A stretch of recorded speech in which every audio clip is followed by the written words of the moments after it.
नमस्कार विद्यार्थियों, हम पढ़ रहे थे लेटर मुगल्स, उत्तरवर्ती मुगल जितने भी शासक हुए हैं उनके बारे में हम जान रहे थे। और उन्हीं लेटर मुगल के साथ साथ में हम उस समय की परिस्थितियों को भी देख रहे थे कि उस समय क्या चीज़ें घटित हो रही थी। जैसे हमने देखा कि मराठा सरदार जो है दिल्ली के शासन में कुछ ज़्यादा ही हस्तक्षेप कर रहे थे, तो मराठा के बारे में भी हम देख रहे थे। और मुगलों में हमने ये देखा कि मुगलों में शाहजहां नाम का एक व्यक्ति को उन्होंने 1759 ईस्वी में राजकाज पर बिठाया। बाद में मराठाओं के द्वारा इसकी हत्या कर दी गई और एक नए व्यक्ति को शासन पर बिठा दिया जाता है। तो इस तरीके से चल रहा था और मराठाओं के कहने पर इमाद उल मुल्क ये काम कर रहा था। अब क्या होता है कि मराठाओं को सबसे बड़ी चुनौती थी कि दिल्ली पर जो मुगल साम्राज्य है अगर उसको हड़पना है तो उसमें सबसे बड़ी चुनौती थी उनका एक वजीर, पहले वाला वजीर था निजामुल मुल्क, है ना। और वो जो वजीर था उस वजीर ने सबसे पहले क्या किया, अहमद शाह अब्दाली को बुला लिया। अहमद शाह अब्दाली अफगान था और वो लूटपाट करने के उद्देश्य से आता था। जब वो लूटपाट करने के उद्देश्य से आया तो उसका सामना मराठों से हुआ।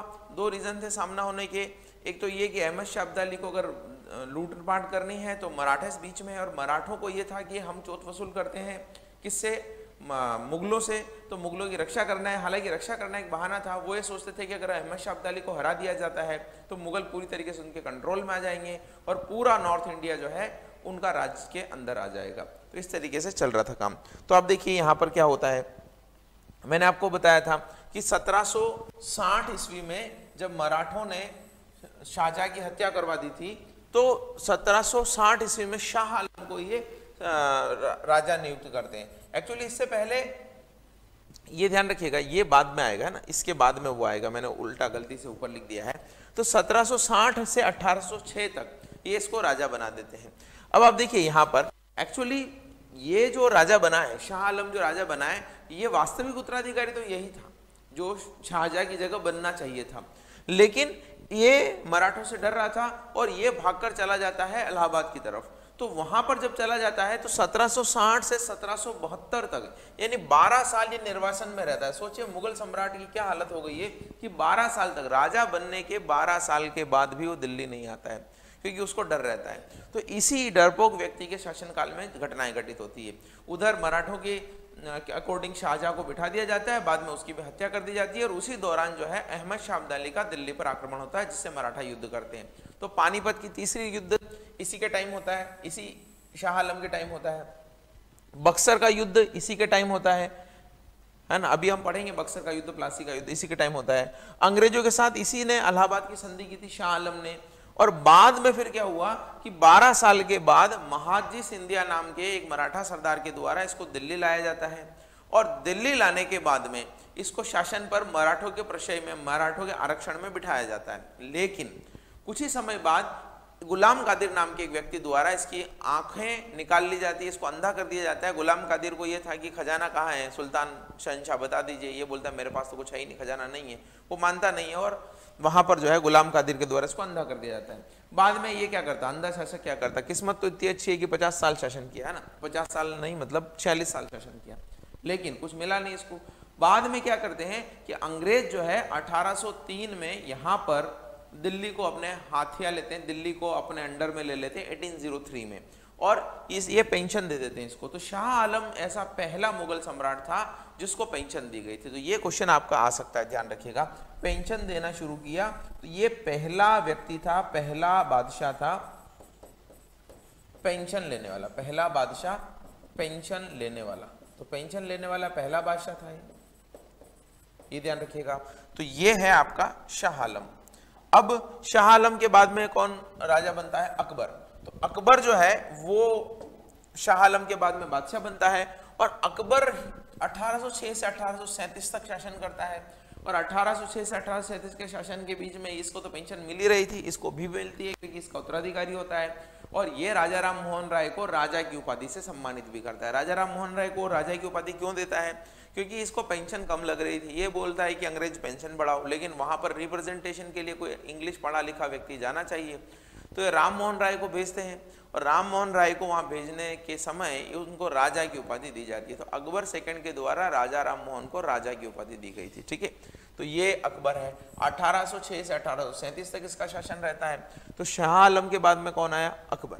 ठीक है दोस्तों, तो ये आपकी चीजें चल रही है और ये मैं मुगलों के बारे में बता रहा हूँ, कुछ इधर उधर की चीजें बता रहा हूँ। अभी हम बक्सर पढ़ेंगे, पानीपत का तीसरा युद्ध जो है, इसके बाद में बक्सर की लड़ाई होती है, पानीपत के पहले प्लासी की लड़ाई होती है, तो ये हम देखेंगे। लेकिन यहाँ ध्यान रखिएगा बस कि पानीपत की लड़ाई से मराठा बहुत कमजोर हो गए, मराठा कमजोर हो गए। अब मराठा कमजोर हो गए तो भारत में बचा कौन? भारत में इनका मुकाबला करने के लिए ज्यादा लोग नहीं बचे थे। आगे देखिए, एक लास्ट सम्राट के बारे में हम बात कर रहे हैं 1837 से 1857। ये बहादुर शाह सेकंड था। ध्यान रखिए, उत्तरवर्ती मुगल बहादुर शाह फर्स्ट से चालू होते हैं और बहादुर शाह सेकंड पर खत्म होते हैं। करीब 10 शहंशाह हुए हैं। बहादुर शाह सेकंड तो बड़ा सीधा व्यक्ति था। ये जो है जफर के नाम से अपनी कविताएं भी लिखता था, उसी का एक नमूना मैंने यहाँ पर पेश किया है।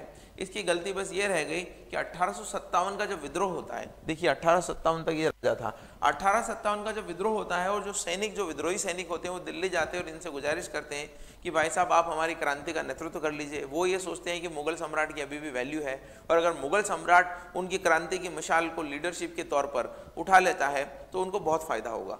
तो बहादुर शाह जो है उनकी बातों में आ जाते हैं और वो क्रांति के नेता बन जाते हैं। हालांकि इनका सिर्फ नाम होता है, ये कहीं पर भी पार्टिसिपेट नहीं करते हैं।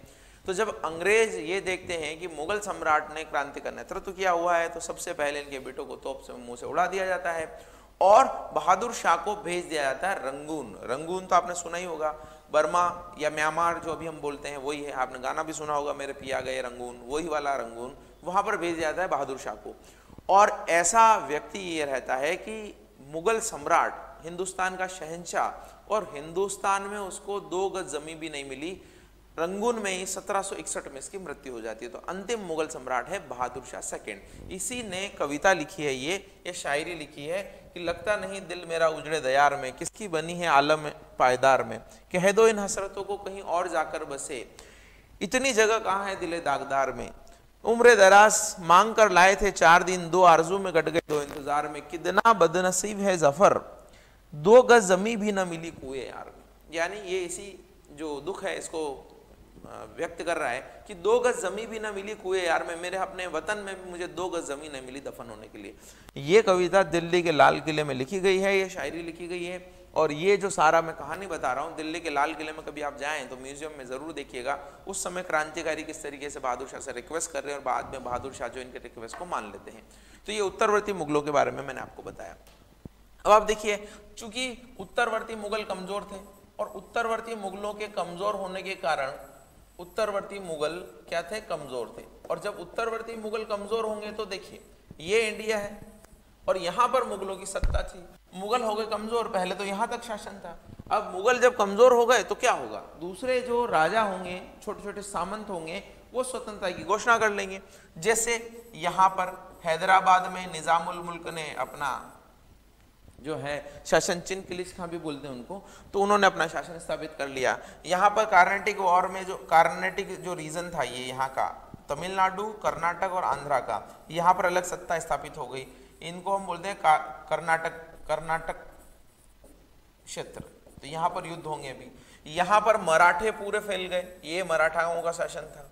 इधर राजपूत थे, है ना, यहाँ पर राजपूत थे। यहाँ पर बंगाल में अलीवर्दी खान ने शासन स्थापित कर लिया। यहाँ पर अवध में शासन स्थापित कर लिया। ऊपर सिख जो है, सिख स्थापित हो गए। तो अब क्या हुआ कि मुगल तो कमजोर हो गए लेकिन बाकी दूसरी रियासतें जो है वो हो गई इंपॉर्टेंट। अब आप देखिए अंग्रेजों ने क्या किया, धीरे धीरे एक एक करके सबको अपने अंडर में लिया। सबसे पहले तो मैंने आपको बताया कि अंग्रेज पहले व्यापारी थे और अंग्रेज जब व्यापारी थे तो धीरे धीरे वो क्या करेंगे, चीजों को समेटने की कोशिश करेंगे। व्यापारी से वो बन जाएंगे राज करने वाले। तो कैसे बनेंगे? सबसे पहले वो यहाँ पर सीधा सेंटर में हमला नहीं करेंगे। वो क्या करेंगे, पहले छोटे छोटे राज्यों को जीतेंगे। तो उसमें देखिए मराठा भी बहुत बड़े हैं तो उसको छेड़ेंगे नहीं। उसी तरीके से बंगाल भी एक बड़ा राज्य था, उसको छेड़ेंगे नहीं। सिख बड़ा राज्य था, उसको छेड़ेंगे नहीं। ये क्या करेंगे, धीरे धीरे काम करेंगे। तो सबसे पहले इनकी नजर रहती है यहाँ पर, अंग्रेजों की नजर। हालांकि परिस्थितियां ऐसी बन जाती है कि अंग्रेजों को इसमें आना पड़ता है और फ्रांसीसी भी यहाँ साथ साथ में निपट जाते हैं। तो क्या हम बात कर रहे हैं उसके बारे में हम बात करते हैं। सबसे पहले हमने ये देख लिया है कि उत्तरवर्ती मुगल कमजोर थे, एक हमारे दिमाग में पिक्चर बन गया, और उत्तरवर्ती मुगलों के कमजोर होने के कारण अंग्रेजों, फ्रांसीसियों और दूसरे यूरोपियनों को जो भारत में आए थे उनको ये मौका मिला कि वो आगे जाकर अच्छी तरीके से खेल पाए। और देखिए ये समय कब का है, ये समय हो गया यानी ये तो मैंने आपको 1857 तक बताया है, लेकिन 1857 से वापस थोड़ा हम बैक जाएंगे। वापस बैक क्यों जाएंगे, क्योंकि ये तो मैंने आपको सीधा सीधा सीक्वेंस बता दिया कि मुगल सम्राट कब कब हुए, लेकिन मैंने जहां पर आपको छोड़ा था 1707 औरंगजेब की मृत्यु। औरंगजेब की मृत्यु के बाद में अंग्रेजों ने जहां जहां अपने सेंटर स्थापित किए और अंग्रेजों ने कैसे फ्रांसीसियों को हराया, वो मैं आपके वाले बारे में बात कर रहा हूं। तो सबसे पहले अंग्रेज और फ्रेंच दोनों ही मोस्ट पावरफुल थे। मैंने बताया था पुर्तगालियों को दोनों ने हरा दिया था, स्वीडिश को हरा दिया था, इसी तरीके से डच जो है डचों को हरा दिया था उन्होंने बेदरा के युद्ध में। तो उनके सामने महत्वपूर्ण शक्ति थी फ्रेंच। अब फ्रेंच और अंग्रेज कैसे लड़ते हैं आप देखिएगा, समझ। हम इनको बोलते हैं 3 एंग्लो फ्रेंच वॉर हुए। किसके बीच में, अंग्रेजों और फ्रांस के बीच में 3 एंग्लो फ्रेंच वॉर हुए, और ये लड़े गए यहाँ पर, कहाँ पर, ये कर्नाटक क्षेत्र में, और इसके साथ में हैदराबाद वाले और कर्नाटक वाले भी शामिल थे। इसीलिए यहाँ पर लड़े गए 3 एंग्लो फ्रेंच वॉर को हम बोलते हैं कार्नेटिक वॉर। क्या बोलते हैं, कार्नेटिक वॉर। तो कार्नेटिक वॉर, कार्नेटिक वॉर या कर्नाटक युद्ध भी इनको बोला जाता है, कर्नाटक युद्ध या कर्नेटिक वॉर। तो 3 एंग्लो फ्रेंच वॉर हुए। एंग्लो फ्रेंच वॉर का मतलब अंग्रेजों और फ्रांसीसियों के बीच हुए। कैसे हुए, क्या हुए, ये डिटेल में लिख के लेके आया हूं, थोड़ा आपको कहानी बता देता हूं। देखिए अंग्रेज और फ्रेंच जो थे सिर्फ भारत में ही दुश्मन नहीं थे, भारत में एक दूसरे को खदेड़ना नहीं चाहते थे, वो यूरोप में भी दुश्मन थे। सबसे पहला एंग्लो फ्रेंच वॉर शुरू ही यूरोप के कारण होता है।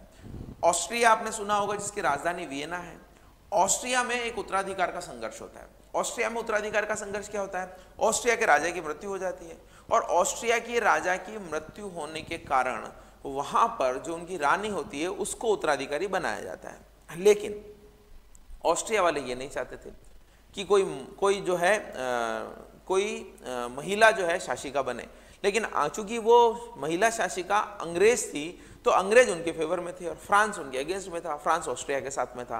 तो इस तरीके से ऑस्ट्रिया का जो उत्तराधिकार का युद्ध था वहां पर यूरोप में झगड़ा होता है, और वही झगड़ा जाकर कहां पर आ जाता है, यहां भारत में आ जाता है। भारत में आ जाता है तो क्या करते हैं, यहां पर अंग्रेज जो है फ्रांसीसियों के कुछ जहाज डुबो देते हैं। अंग्रेज फ्रांसीसियों के कुछ जहाज जब वो देते तो फ्रांसीसी इन पर हमला करते हैं, और ये जाकर कर्नाटक क्षेत्र के नवाब अनवरुद्दीन के यहाँ पर शरण ले लेते हैं। अब कर्नाटक के नवाब अनवरुद्दीन के यहाँ शरण लेते हैं तो फ्रांसीसी कहाँ रुकने वाले थे। फ्रांसीसी कर्नाटक के नवाब अनवरुद्दीन को बोलते हैं कि अंग्रेज हमको दे दो, शरण में आपके आए हैं। तो कर्नाटक के नवाब अनवरुद्दीन जो है ये युद्ध करते हैं फ्रेंचों से, और फ्रेंचों से युद्ध करते तो उसमें अनवरुद्दीन की हार हो जाती है, और फ्रेंच को पता लग जाता है कि नवाब कहने के नवाब हैं, ये बस विलासिता में डूब गए हैं, इनको न लड़ना आता है, न इनकी सेना प्रशिक्षित है, सिर्फ और सिर्फ जो है ये राज कर रहे हैं। तो फ्रेंच उस समय समझ जाते हैं कि इनको हराना बहुत इजी है। बाद में तो अंग्रेजों और फ्रेंच में संधि हो जाती है, और यहाँ पर जो मद्रास फ्रेंच ने हथियार लिया था अंग्रेजों से वो भी वापस दे देते हैं। लेकिन ये पहला जो एंग्लो फ्रेंच वॉर खत्म होता है इसमें कई सारी चीजें क्लियर हो जाती हैं, और इसी समय एक फ्रांसीसी गवर्नर भारत आता है जिसका नाम रहता है ड्यूप्ले। अब ड्यूप्ले के दिमाग में सबसे पहली बार आता है कि क्यों ना फ्रेंच सत्ता जो है भारत में स्थापित कर दी जाए और इन राजाओं को अपनी तरफ मिला लिया जाए। तो अब यहां पर जो कर्नाटक का नवाब था अनवरुद्दीन, तो अनवरुद्दीन के दामाद चांदा खा को ये बोलते हैं कि भाई साहब आप हमारी तरफ आ जाओ, हम आपको नवाब बना देंगे। अब नवाब बनाएंगे चांदा साहब को, तो चांदा साहब तो बड़े खुश हैं, भाई उनको कुछ ना कुछ तो देंगे। इसी तरीके से वो क्या करते हैं, चीजों को करने की कोशिश करते हैं। तो देखिए पहला एंग्लो फ्रेंच वॉर मैंने आपको बताया, यहाँ पर मैंने सारी डिटेल लिखी है, आप पढ़ेंगे तो समझ में आ जाएगा। युद्धों को कार्नेटिक वॉर कहा जाता है क्योंकि कर्नाटक रीजन में लड़े गए, साउथ इंडिया के तमिलनाडु कर्नाटक आंध्र का भाग है। एंग्लो फ्रेंच वॉर पहला कब लड़ा गया, 1746 से 1748 के बीच में ऑस्ट्रिया के उत्तराधिकार का युद्ध था।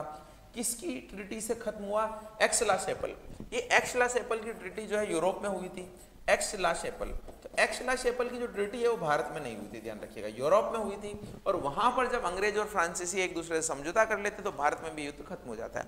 लेकिन सेकेंड एंग्लो फ्रेंच वॉर होता है, सेकेंड एंग्लो फ्रेंच वॉर होता है इसके बस 1 साल बाद, क्योंकि मैंने बताया फ्रांसीसी गवर्नर कौन आ जाता है यहाँ पर, फ्रांसीसी गवर्नर आ जाता है डुप्ले। और डुप्ले क्या बोलता है कि जब कर्नाटक रीजन के नवाब अनवरुद्दीन के खिलाफ उनके दामाद चांदा साहब को खड़ा कर देता है कि हम आपको नवाब बना देंगे, और इसी तरीके से युद्ध होता है। एक और चीज उस समय होती है, एक और चीज क्या होती है कि हैदराबाद में भी जो नवाब होता है ना, उसकी मृत्यु हो जाती है। अब उसके बेटे यहाँ पर संघर्ष कर रहे हैं, तो अंग्रेज क्या करते हैं, अंग्रेज उस समय, फ्रेंच उस समय समझ गए थे कि ये लोग कमजोर हैं, हमें क्या करना है, इनकी कमजोरी का फायदा उठाना है और किसी भी एक का सपोर्ट कर लेना है। तो एक का सपोर्ट कर लेंगे, यहाँ पर फ्रेंच में से एक का सपोर्ट कौन करेंगे, अंग्रेज। यहां पर भी एक का सपोर्ट कौन करेंगे, अंग्रेज। तो अंग्रेज किसका सपोर्ट कर रहे हैं, हैदराबाद में और कर्नाटक में एक एक व्यक्ति का सपोर्ट कर रहे हैं। कर्नाटक में अनवरुद्दीन का सपोर्ट कर रहे हैं क्योंकि उसने शरण दी थी और उसका बेटा है मोहम्मद अली, तो मोहम्मद अली और अनवरुद्दीन का सपोर्ट कर रहे हैं। और यहाँ हैदराबाद में जो निजाम की मृत्यु हुई है, हैदराबाद के शासकों को निजाम बोला जाता है एक्चुअली, तो हैदराबाद में जो निजाम की मृत्यु हुई है उस निजाम के बेटे नासिर जंग का सपोर्ट कर रहे हैं। तो यहां से नासिर जंग का सपोर्ट कर रहे हैं, यहां अनवरुद्दीन और उसके बेटे मोहम्मद अली का सपोर्ट कर रहे हैं। लेकिन ये जो फ्रांसीसी हैं यहां तो कर रहे हैं इसके दामाद इसके अनवरुद्दीन के दामाद चांदा साहब का सपोर्ट कर रहे हैं, और यहां पर ये जो निजाम था इसके पोते मुजफ्फर जंग का सपोर्ट कर रहे हैं। तो इस तरीके से यहां पर चीजें चल रही है, और यहां पर चीजें चलेगी तो ये आपस में लड़ेंगे, युद्ध करेंगे, और अंत में इस युद्ध में शुरुआत में तो अंग्रेजों की विजय होगी, फ्रेंचों की विजय होगी क्योंकि डुप्ले बहुत अच्छा गवर्नर था। लेकिन युद्ध के अंत में धीरे धीरे जाते जाते अंग्रेज जो है सेकेंड कार्नेटिक वॉर भी जीत जाएंगे, और सेकेंड कार्नेटिक वॉर जीतने के बाद में अंग्रेजों की प्रभुसत्ता जो है यहाँ पर हो जाएगी। एक्चुअली कहानी बहुत है इसमें, मैं आपको स्पेसिफिकली सुनाना नहीं चाहता क्योंकि यहाँ पर बहुत ज़्यादा टाइम हो जाएगा। आप बस याद रखिएगा कि एक अंबर का युद्ध हुआ था यहाँ पर, अंबर का युद्ध। ये अंबर का युद्ध हुआ था कितना, 1749, और जो 1749 में जो युद्ध हुआ था इसमें फ्रेंच जीतते हैं सबसे पहले। और फ्रेंच क्या करते हैं, अपनी पसंद के अधिकारियों को दोनों जगह बिठा देते हैं। लेकिन अब यहां पर तो डुप्ले था बहुत समझदार, लेकिन अंग्रेजों के पास भी एक जो व्यक्ति था वो बड़ा ही शातिर था, रॉबर्ट क्लाइव। और रॉबर्ट क्लाइव उस समय जो है मिलिट्री ज्वाइन ही की थी, समझ लीजिए पहले क्लर्क था ये, धीरे धीरे बाद में गवर्नर बनेगा। तो रॉबर्ट क्लाइव क्या करता है, रॉबर्ट क्लाइव बहुत अच्छा आइडिया देता है। वो ये बोलता है कि जहां फ्रेंच ने चांदा साहब को रखा हुआ है, अरकाट नामक एक जगह थी, वहीं पर हम सीधा हमला बोलते हैं क्योंकि फ्रेंच जो चांदा साहब को रखा हुआ है वहां पर इतने लोग नहीं है, और ये अरकाट का घेरा डालते हैं, वहां पर लड़ाई करते हैं, वहां फ्रेंच को हरा देते हैं और चांदा साहब की मृत्यु हो जाती है। इस तरीके से ये वापस पिक्चर में आते हैं रॉबर्ट क्लाइव की समझदारी चतुरता से। तो रॉबर्ट क्लाइव याद रखिएगा, ये बाद में प्लासी के युद्ध में बहुत बड़ी भूमिका निभाएगा। तो रॉबर्ट क्लाइव अंग्रेजों की तरफ से दिमाग से, अपनी चतुराई से इन फ्रांसीसियों को हरा देता है, और फ्रांसीसियों और अंग्रेजों के बीच में पौंडीचेरी की संधि होती है। कौन सी संधि होती है, पौंडीचेरी की संधि होती है। फिर तीसरा युद्ध लड़ा जाता है, तीसरा युद्ध 1757 से 63 के बीच में लड़ा जाता है। इस युद्ध में तो अंतिम रूप से फ्रेंच हार जाते हैं। अंतिम रूप से फ्रेंच हार जाने का मतलब है कि यहाँ जितने भी इनके व्यापारिक केंद्र थे बस वहीं तक सिमट कर रह जाते हैं, और इस जो राजनीतिक युद्ध में वो भाग ले रहे थे वहां से वो हट जाते हैं। तो अंतिम रूप से फ्रेंच हार जाते हैं, तो बचे कौन, अंग्रेज। और एक बड़ा युद्ध हुआ यहाँ पर ध्यान रखिएगा 1763 ईस्वी में वांडी वॉश। तो ये वांडी वॉश की जो लड़ाई होती है, वांडी वॉश की लड़ाई, ये आप ध्यान रखिएगा, ये अंग्रेजों और फ्रेंचों के बीच हुई, जिसमें निर्णायक रूप से किसकी हार होती है, फ्रेंचों की हार होती है। तो ये 3 एंग्लो फ्रेंच वॉर हुए हैं जिसको कर्नेटिक युद्ध भी कहा जाता है। तीनों युद्धों के बाद में अंग्रेजों का वर्चस्व हो गया, फ्रेंच खत्म हो गए, और 2 बड़े क्षेत्रों पर अंग्रेजों का एकाधिकार हो गया। किस पर, हैदराबाद पर और कर्नाटक पर। क्यों एकाधिकार हो गया, क्योंकि अंग्रेजों के द्वारा समर्थित और अंग्रेजों के द्वारा सपोर्टेड नवाब और निजामी तो यहाँ पर बैठे हैं। यहाँ पर आसफ जाह बैठ जाता है, यहाँ पर मोहम्मद अली बैठ जाता है। दोनों का सपोर्ट किसने किया था, दोनों का ही सपोर्ट अंग्रेजों ने किया था। तो ये पूरा एरिया वो जो है अंग्रेज कवर कर लेते हैं।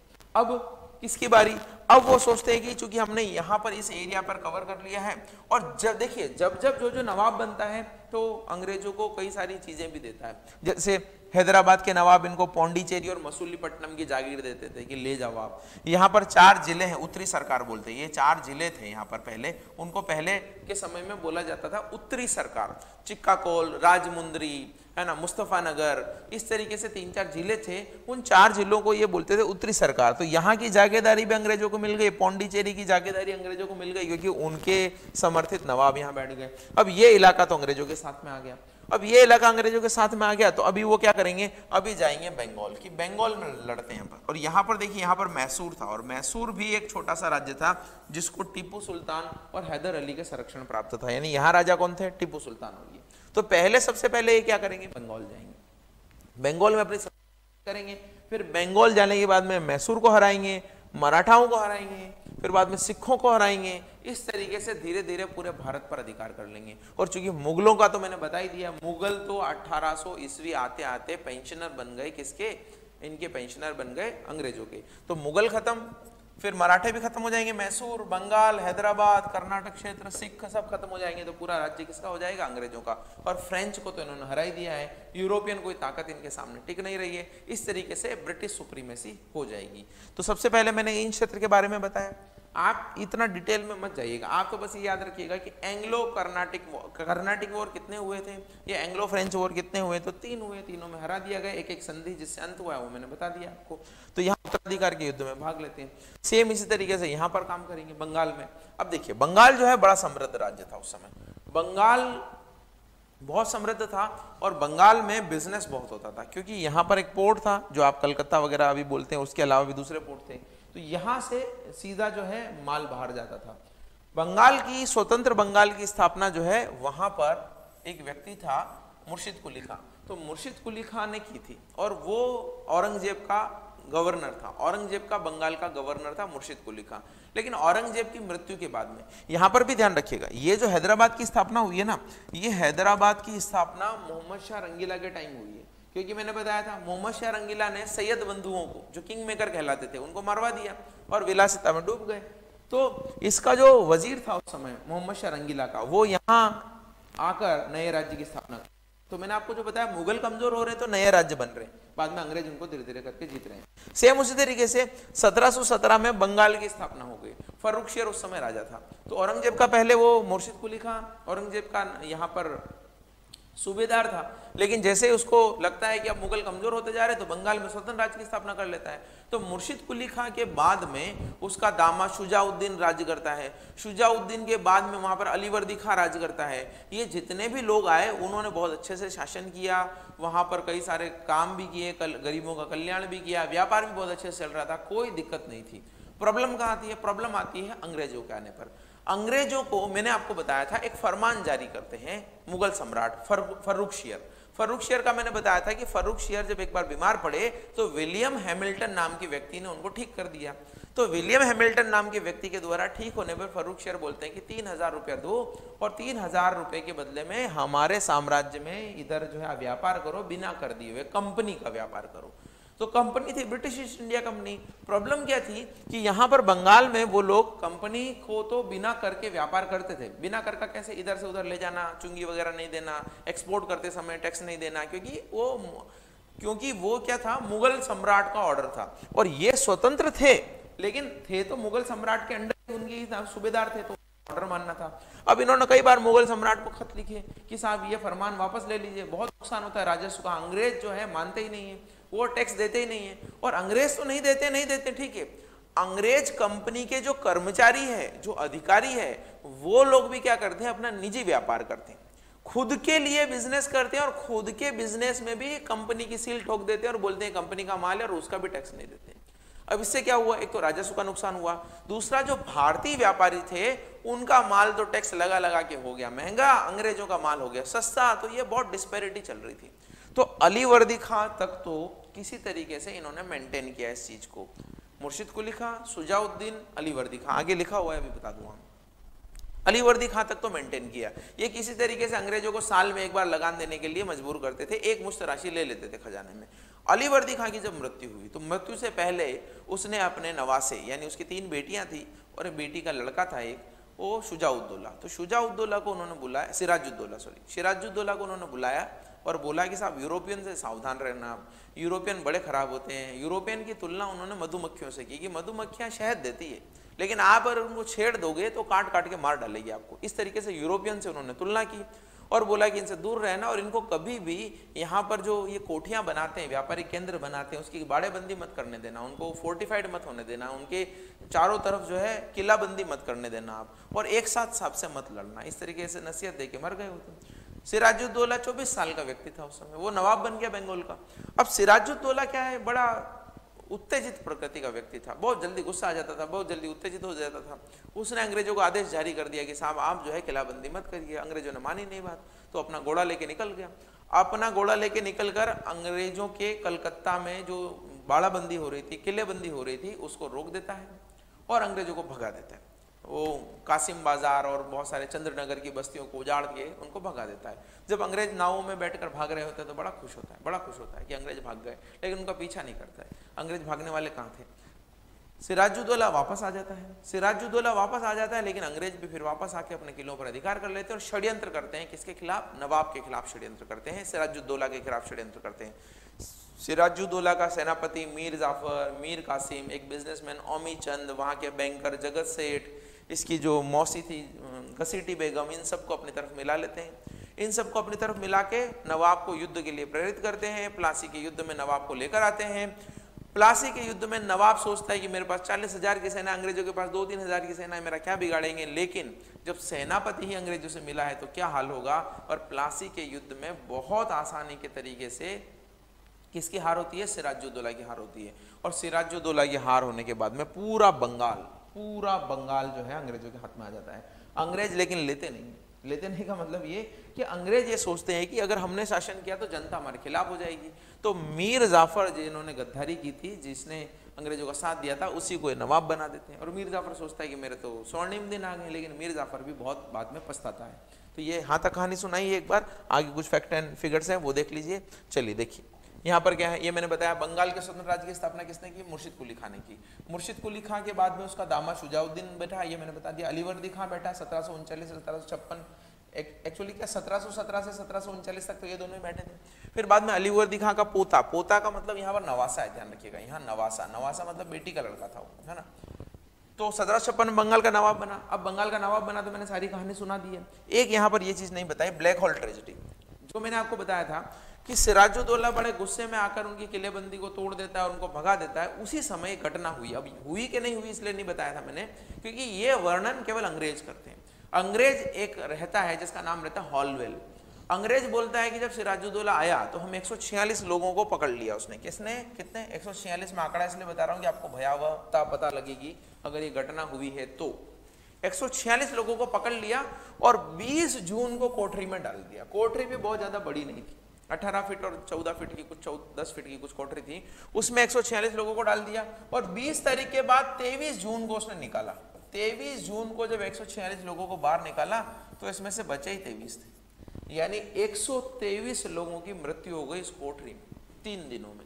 इसी को बोलते हैं काल कोठरी की घटना या ब्लैक होल ट्रेजेडी।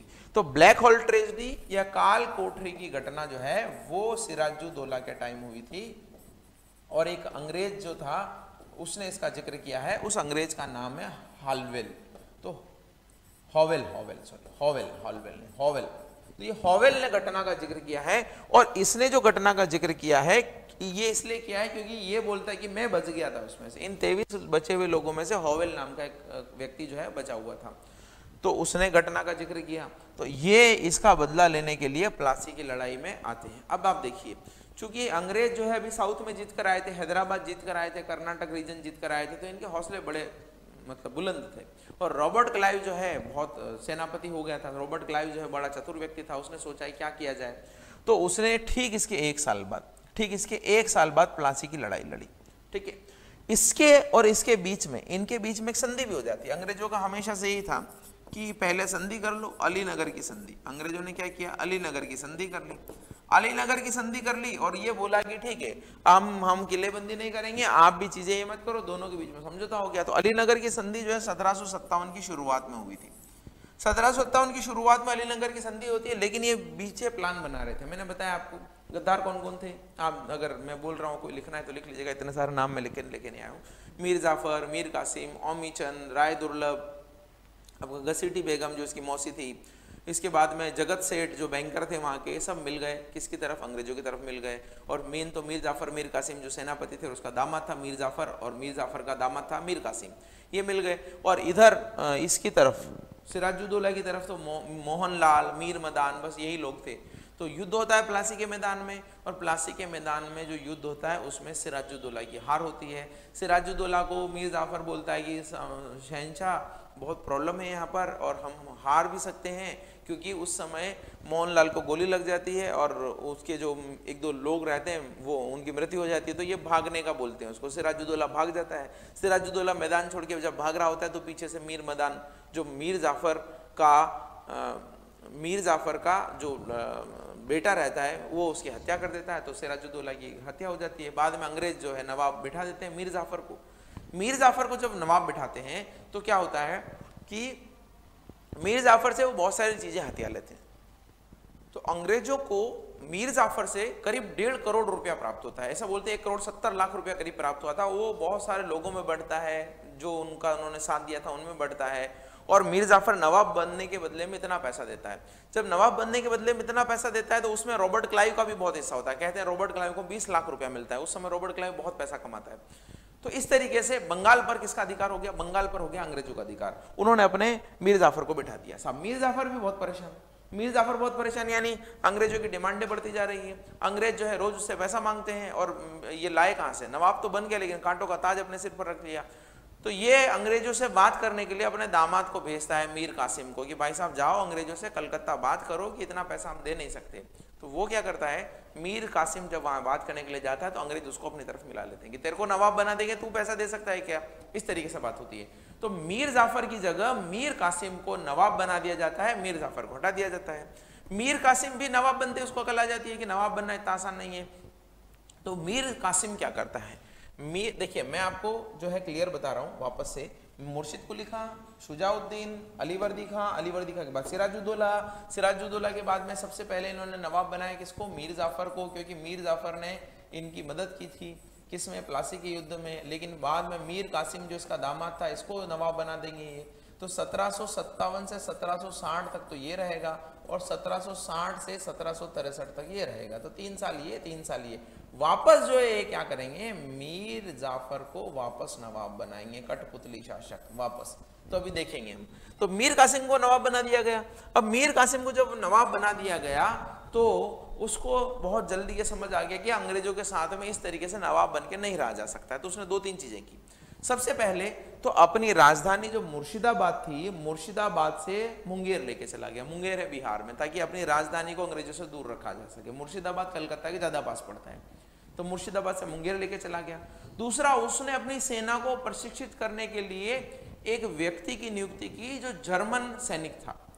तो सुमरू के नाम से वो प्रसिद्ध था। सुमरू है ना, रीनवॉल्ट उसका नाम, एक्चुअली रीनवॉल्ट था, सुमरू के नाम से प्रसिद्ध था। उसकी नियुक्ति कर ली। तीसरा, इसने क्या किया कि अंग्रेज चूंकि कर नहीं देते थे और भारतीय व्यापारियों को नुकसान होता था, तो इसने बोला कि अब बंगाल में इंडियन व्यापारी भी कर न दे, उनको भी बराबर में ला दिया। अंग्रेजों को बड़ा नुकसान हुआ इससे। उनकी वस्तुओं की कीमत जो कम हो रही थी, भारतीय टैक्स दे रहे थे, अब भारतीय भी टैक्स नहीं देंगे, अंग्रेज भी टैक्स नहीं देंगे। इससे अंग्रेज हो गए खफा। छोटी मोटी लड़ाइयां मीर कासिम ने लड़ी और भाग कर चला जाता है। जब भाग कर चला जाता है 1763 में, तो अंग्रेज कुछ समय के लिए तो किसको बिठा देते हैं? मीर जाफर को वापस बिठा देते हैं। लेकिन जब ये मीर कासिम भाग कर जाता है तो यह कहां जाता है वो समझिए। मीर कासिम भाग कर जाता है इलाहाबाद। अब आप सोच रहे होंगे इलाहाबाद में क्या नहाने जाता है, क्या करने जाता है इलाहाबाद में? तो अब देखिए, इलाहाबाद में उस समय का एक स्वतंत्र राज्य था जिसका नाम था अवध। अवध, और उसी जगह एक मुगल बादशाह बैठा हुआ है। मैं वापस याद दिला दूं आपको कौन सा मुगल बादशाह बैठा हुआ है। देखिए, मैंने आपको अभी पढ़ाया है तो आपको बहुत जल्दी ही याद आ जाएगा। ये है शाह आलम। ये शाह आलम मैंने बताया था 12 साल तक राजा बनने के बाद भी कहा नहीं गया, दिल्ली नहीं गया क्योंकि डरता था। तो ये 12 साल तक इलाहाबाद ही बैठा रहता है। अब एक तरफ तो मिल गया शाह आलम, है ना, इलाहाबाद की संधि जो ये करेंगे ना, अभी हारेंगे इसलिए संधि करेंगे। तो एक तरफ तो मिल गया शाह आलम। कौन मिला? शाह आलम, है ना। यहां पर लिख देते हैं। देखिए, इलाहाबाद में कौन है? इलाहाबाद में कौन है? इलाहाबाद में एक तो है मुगल बादशाह। मुगल बादशाह का नाम क्या है? शाह आलम। एक है अवध का नवाब। अवध का नवाब है शुजाउद्दौला। ध्यान रखिएगा, सिराजुद्दौला और शुजाउद्दौला में कंफ्यूज नहीं होइएगा। सिराजुद्दौला तो मर चुका है, बंगाल का नवाब है। और एक ये बंगाल का नवाब जो गद्दार है, उस समय मीर कासिम यहाँ पर इकट्ठा हो जाते हैं। ये तीनों बनाते हैं षड्यंत्र अंग्रेजों के खिलाफ, और अंग्रेज अकेले, है ना, ब्रिटिशर्स अकेले हैं। अब ब्रिटिशर्स ने प्लासी की लड़ाई तो धोखों से जीत ली, लेकिन अब तीनों का सामना करना है। लेकिन होता क्या है, 1764 ईस्वी में एक लड़ाई होती है जिसको हम बोलते हैं बक्सर की लड़ाई।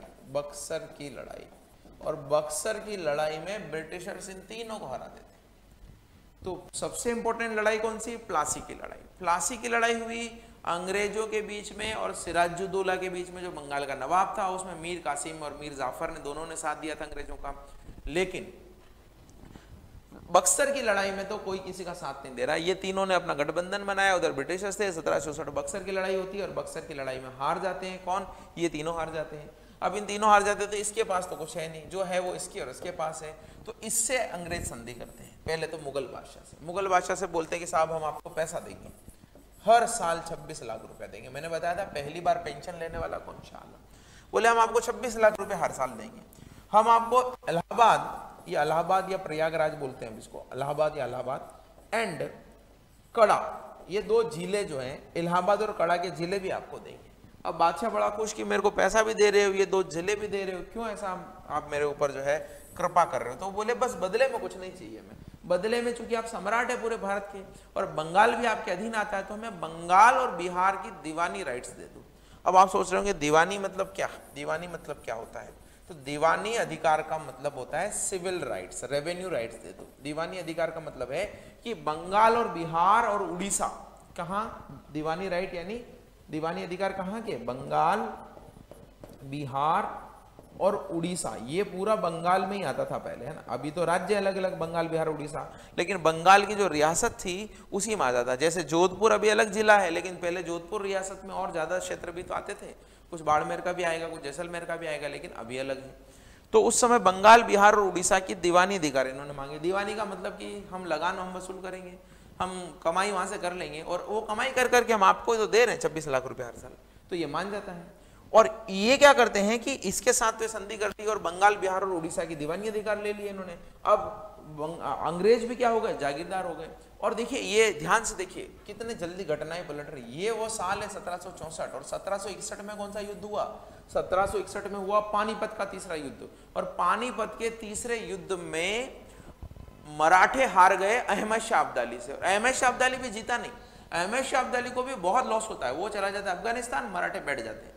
तो इस समय 1761 से पहले प्लासी में अंग्रेज जीते, 1761 के पानीपत के युद्ध में मराठे हारे, और 1764 में वापस अंग्रेज जीत गए बक्सर के युद्ध में। तो अंग्रेजों की तो पावरफुल ताकत हो गई, ज्यादा शक्ति हो गई उनके पास, मराठे हो गए डाउन। अब क्या हुआ कि मैंने आपको जितने भी लोग बताए थे उसमें इन अंग्रेजों को रोकने वाला कौन है? हैदराबाद जीत लिया, कर्नाटक जीत लिया, बंगाल जीत लिया, मराठे डाउन हो गए। अब या तो मैसूर थोड़ा बहुत पावरफुल बचा है, थोड़े बहुत मराठों को हराना है और सिखों को हराना है, और कोई है ही नहीं। और मुगल तो इनके कंट्रोल में आ गए, मुगल तो पेंशन देने लग गए। मुगलों को पेंशन दे दिया तो ये पोर्शन अंग्रेजों के हाथ में आ गया। अब केवल 3 शक्तियां बची थी जो अंग्रेज को रोक सकती थी, मैसूर यानी हैदर अली, टीपू सुल्तान, मराठे थोड़े बहुत पावर अगर बचा है तो, और सिख, बस इसके अलावा कुछ भी नहीं। मैं ये ऊपर इसलिए लिखता हूं कि यहाँ ये एरिया में सिख थे, यहाँ मराठा थे, यहाँ मैसूर थे, यहाँ हैदराबाद, इस तरीके से। तो इलाहाबाद की संधि हुई साहब। इलाहाबाद की संधि में इन्होंने क्या किया? दीवानी अधिकार ले लिए बंगाल, बिहार और उड़ीसा के, और बंगाल, बिहार और उड़ीसा के दीवानी अधिकार ले लिए। और यहां पर एक बहुत चीज जो इंपॉर्टेंट है वो इन्होंने की है, वो मैं बता रहा हूं आपको। उससे पहले मैं एक और बता देता हूं कि अवध के नवाब से भी समझौता किया इन्होंने, क्योंकि अवध का नवाब जो है इस युद्ध में शामिल था। तो इससे इन्होंने 50 लाख का जुर्माना लिया कि भाई हमसे लड़े हो तो 50 लाख दे दो। 50 में से 26 उसको दे दिए, तो किया धरा है क्या, यहां से लिया यहां दे दिया, तो 50 लाख का जुर्माना ले लिया। और ये इलाहाबाद और कड़ा के जिले इसी से तो लिए हैं, तो इलाहाबाद और कड़ा के जिले भी ले लिए, 50 लाख रुपया भी ले लिया, और बोला कि आपके दरबार में हमारा एक व्यक्ति रहेगा हमेशा, रेसिडेंट जिसको बोलते थे, एक रेसिडेंट व्यक्ति रहेगा जो आपके राजकाज में हेल्प करेगा। इस तरीके से हो गया काम। तो इलाहाबाद, तो अब देखिए बंगाल के साथ में अवध भी कैप्चर में आ गया, मुगल भी कैप्चर में आ गए, और बंगाल, बिहार में तो राजा हो गए, रेवेन्यू वसूल करने के अधिकार हो गए। अब यहां पर ध्यान रखिए, एक जो सबसे इंपॉर्टेंट चीज है कि बंगाल में, बंगाल का मतलब मेरा बंगाल, बिहार, उड़ीसा तीनों है ना, बंगाल, बिहार और उड़ीसा। तो बंगाल, बिहार और उड़ीसा में इन्होंने क्या किया कि द्वैध शासन स्थापित किया। अब ये द्वैध शासन कई लोग नहीं समझ पाते, इसलिए मैं थोड़ा सा अलग से बता रहा हूं। द्वैध शासन को हम बोलते हैं डायरार्की। डायरार्की क्या किया इन्होंने इन्होंने बोला कि बंगाल, बिहार और उड़ीसा में दीवानी अधिकार दे दिए। दीवानी का मतलब होता है सिविल राइट, रेवेन्यू हम वसूल करेंगे। रेवेन्यू वसूल करेंगे और उस रेवेन्यू का क्या करेंगे? अभी आप देखिए, सरकार आपसे टैक्स लेती है, रेवेन्यू लेती है, तो उसका क्या करती है? गरीबों के लिए योजनाएं चलाती है, काम करती है, सड़कें बनाती है, रोड बनाती है, लाइट्स लगाती है, सारे काम करती है रेवेन्यू लेके। लेकिन अंग्रेज तो, और पुलिस नियंत्रण व्यवस्था भी करती है, अपराध पे भी कंट्रोल करती है। अंग्रेजों ने बोला कि हम तो रेवेन्यू लेंगे बस, बाकी काम कौन करेगा? ये जो मैंने बताया वो नवाब करेगा। कौन करेगा? नवाब करेगा। यानी फौजदारी मामले, फौजदारी का मतलब होता है क्रिमिनल मामले जो है, और एडमिनिस्ट्रेशन के मामले, प्रशासन के मामले तो कौन देखेगा? नवाब देखेगा। हम तो बस रेवेन्यू के मामले देखेंगे। तो आप देखिए, इनके पास पैसा ही पैसा, अधिकार कुछ नहीं। इनके पास पैसा कुछ भी नहीं, फौजदारी मामले भी देखना है, प्रशासन भी देखना है, पैसा कुछ नहीं। यानी जिम्मेदारियां, अधिकार कुछ नहीं, बिना कर्तव्य के जिम्मेदारी। इसी को हम बोलते हैं द्वैध शासन। दो लोग हैं आपके घर में, जैसे ऐसा हो जाए कभी कि सब खाने वाले हैं, खाने पे ध्यान देना है, जो कमाई आए ले लेंगे, लेकिन घर में कुछ काम करना है, नई चीज लाना है तो कुछ नहीं करना है। उसी को डायरार्की बोलते हैं, द्वैध शासन। दो तरीके का शासन है। एक शासन वो है जिसमें जिम्मेदारी है, पैसा कुछ नहीं। एक शासन वो है जिसमें जिम्मेदारियां कुछ भी नहीं और सारा रेवेन्यू उनको मिल रहा है। तो इस तरीके से बंगाल और बिहार में जो है इस तरीके से शासन स्थापित हुआ था। और ये बंगाल और बिहार में तो राजा सिताब राय जो थे, राजा सिताब राय, इनको बना देते हैं उप दीवानी, और बंगाल में बना देते हैं मोहम्मद रजा खां। तो ये इनको क्या बना देते हैं? उप दीवान बना देते हैं। तो देखिए, ये हाथ गंदे कर रहे हैं, वो भी अपने नहीं, रेवेन्यू लेने का काम भी ये बोलते हैं हम क्यों जाके कर वसूलें। बंगाल में तो मोहम्मद रजा खां साहब कर वसूलेंगे, और यहाँ पर राजा सिताब राय जो है वो कर वसूलेंगे। उस कर में से इनको थोड़ा पोर्शन देके बाकी रेवेन्यू पूरा हम ले लेंगे। तो कहीं पर भी सीधी नजरों में ये नहीं आया जाए कि बंगाल में अंग्रेजों ने लूट खसोट मचाई, और ये लोग समझ भी नहीं पाते। और 1764 से लगाकर 1772 तक, 1772 में जब तक वॉरेन हेस्टिंग नहीं आता है, तो वॉरेन हेस्टिंग के आने तक यहाँ पर द्वैध शासन चलता है। और इस बीच पड़ता है यहाँ पर अकाल, और अकाल पड़ता है, करोड़ों लाखों लोग जो है प्रभावित होते हैं, कई लोग मारे जाते हैं, खाने को नहीं होता है, नवाब कुछ कर नहीं पाते हैं, सारा पैसा इनको मिल रहा है, अंग्रेज के हाथ में मुगल भी है, अवध भी है, बंगाल भी है।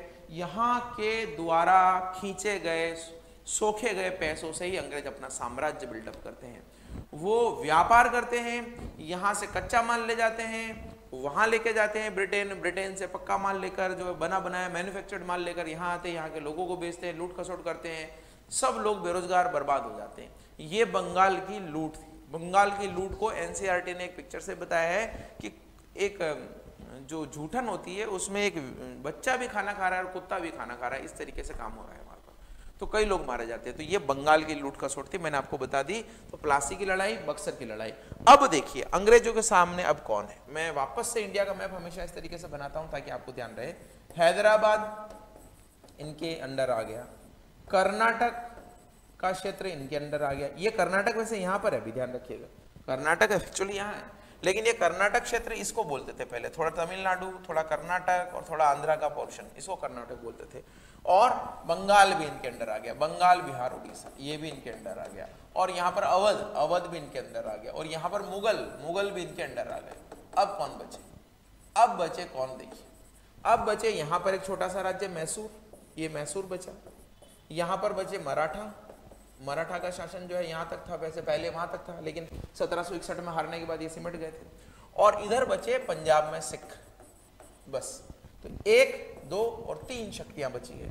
इन 3 शक्तियों को भी धीरे धीरे करके वो हरा देंगे। 4 युद्ध मैसूर के साथ में लड़ेंगे, 3 युद्ध मराठों के साथ में लड़ेंगे और 2 युद्ध सिखों के साथ में लड़ेंगे। यानी 3 एंग्लो मैसूर वॉर होंगे, सॉरी 4 एंग्लो मैसूर युद्ध होंगे, 3 एंग्लो मराठा वॉर होंगे और 2 एंग्लो सिख वॉर होंगे। आंग्ल सिख, आंग्ल मराठा, आंग्ल मैसूर युद्ध होंगे।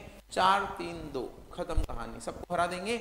और फिर इतनी सारे अन्याय के कारण, इतने सारे जो ये जीतेंगे और ये अपना शासन स्थापित करेंगे, भूखे मार देंगे लोगों को, कुछ नहीं करेंगे, उसी की परिणति होगी 1857 की क्रांति। 1857 की क्रांति में ये जितने भी दबे कुचले लोग, राजा महाराजा, ये सब जो हैं, और अंग्रेजों की नीति आएगी, विसायक संधि, व्यवगत का सिद्धांत, ये खराब नीतियां से राजा भी नाराज, जनता भी नाराज, सब लोग विद्रोह करेंगे। तो ये विद्रोह मैं बताऊंगा, लेकिन पहले मैसूर, मराठा और सिखों को निपटा देते हैं, यानी ये जानते हैं कि अंग्रेजों ने कैसे इनको धीरे धीरे करके एक एक करके खत्म किया। तो चलिए देखते हैं, लेकिन अगले वीडियो में देखेंगे इसको। तब तक के लिए थैंक यू सो मच।